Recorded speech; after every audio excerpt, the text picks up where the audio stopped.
मान्यवर, अब क्योंकि अब मेल नहीं खा रहा है, 15-20 बार चुनाव हार गए, तो अब ये ओबीसी के हितैषी बनने आए हैं। मान्यवर, मैं आज आपके सामने कहना चाहता हूं, कांग्रेस पार्टी ने अब तक एक भी ओबीसी का प्रधानमंत्री नहीं दिया। भारतीय जनता पार्टी ने नरेंद्र मोदी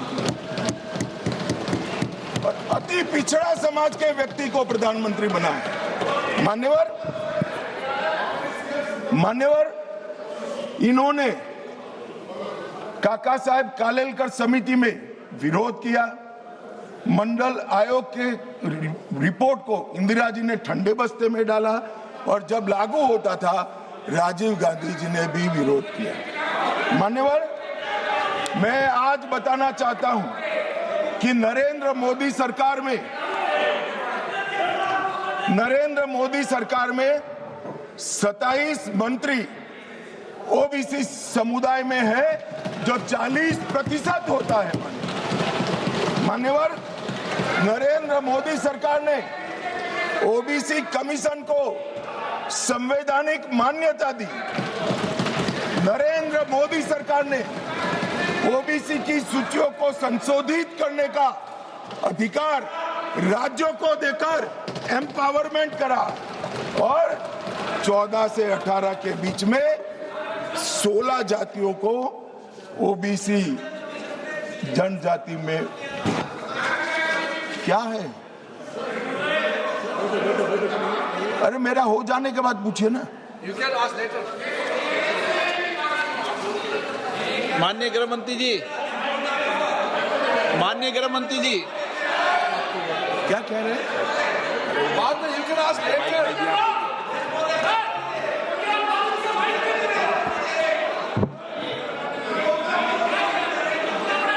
मान्यवर,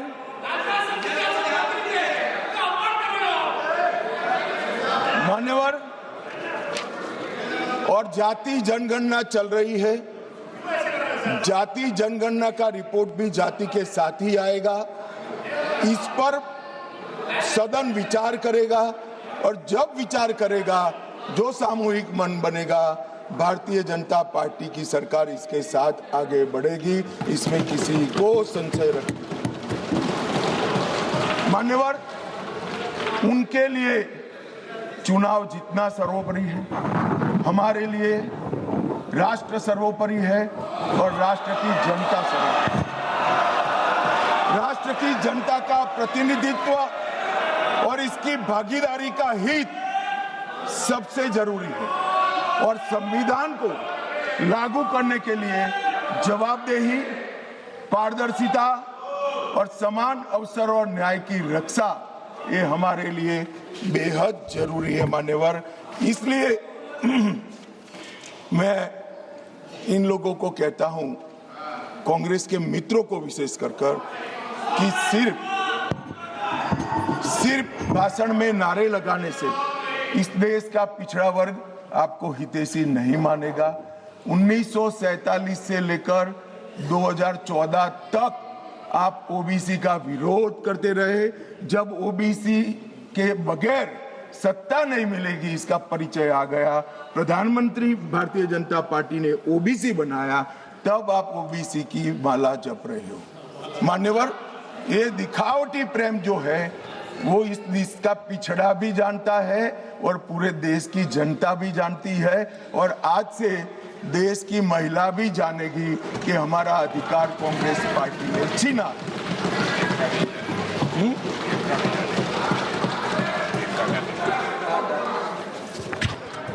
मान्यवर, अब मैं महिला आरक्षण पर बताना चाहता हूं। सबसे पहले 1992 में श्री नरसिम्हा राव 72 और 73 का संविधान संशोधन लेकर आए और माताओं बहनों को 33% आरक्षण पंचायत में देने का एक स्तुत्य काम नरसिम्हा राव जी ने करा। नरसिम्हा राव जी कांग्रेस के प्रधानमंत्री थे, मगर कांग्रेस ने कभी उनको स्वीकार नहीं किया कि वो हमारे प्रधानमंत्री। वहां तक मान्यवर संस्कार में किसी को जाने नहीं दिया था। इसके बाद 96 में देवगौड़ा जी प्रधानमंत्री बने और 81वां संशोधन विधेयक सितंबर 1996 में यहां पर रखा गया। वहां कुछ पार्टियों ने विरोध किया, मैं कहना नहीं चाहता हूं मगर सब उछल पड़ेंगे, और एक कमेटी बनी गीता मुखर्जी कमेटी। वो गीता मुखर्जी कमेटी को ये विधेयक दे दिया गया और जो आज उनकी दरखास्त है कि समिति को दे दो, और गीता मुखर्जी समिति की रिपोर्ट आई तब तक 11वीं लोकसभा का विघटन हो गया और बिल लैप्स हो गया। फिर 98 में 84वां संशोधन आया।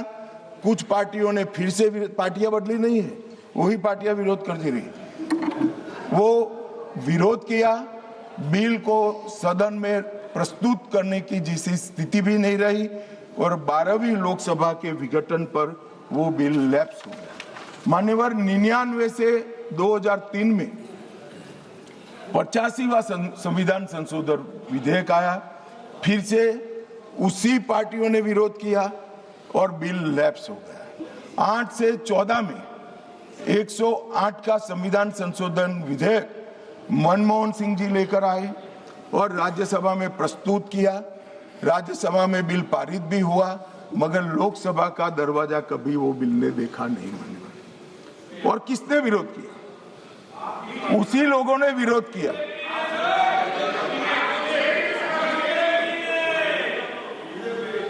मान्यवर, मैं रिकॉर्ड क्लियर करना चाहता हूं, भले माइक के बगैर बोले हैं, बीजेपी ने इस बिल का कभी विरोध नहीं किया।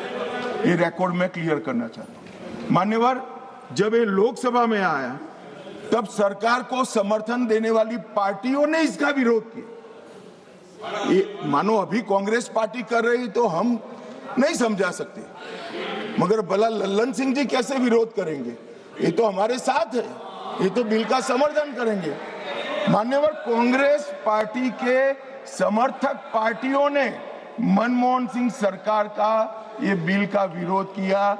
इसका स्पष्ट अर्थ है कि सरकार के इशारे पर सरकार के हिस्सा बनी हुई पार्टियों ने लोकसभा में ये बिल को पेश नहीं किया।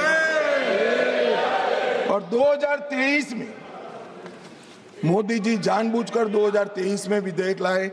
उनको मालूम था कि 24 में चुनाव है, कितनी भी मनसा हो कांग्रेस पार्टी विरोध नहीं कर पाएगी, तो कांग्रेस पार्टी के समर्थन से सर्वानुमत से यही सदन जब नवाब बना, सबसे पहला नारी शक्ति वंदन अधिनियम पारित हो और राज्यसभा में भी होगा। तो मान्यवर, हम तो मानते थे कि अब हो गया, मगर जब इम्प्लीमेंटेशन कराने में आए तो किंतु परंतु मगर अगर ये सारी चीजें छोड़कर आज फिर से विरोध कर रहे हैं। 5वीं बार इंडिया अलायंस की पार्टियां विरोध कर रही है। मान्यवर, ये देश की महिलाएं कभी नहीं भूलेंगी। जब ये चुनाव में जाएंगे, महिलाओं का आक्रोश उनको सामना करना पड़ेगा और रास्ता नहीं मिलेगा।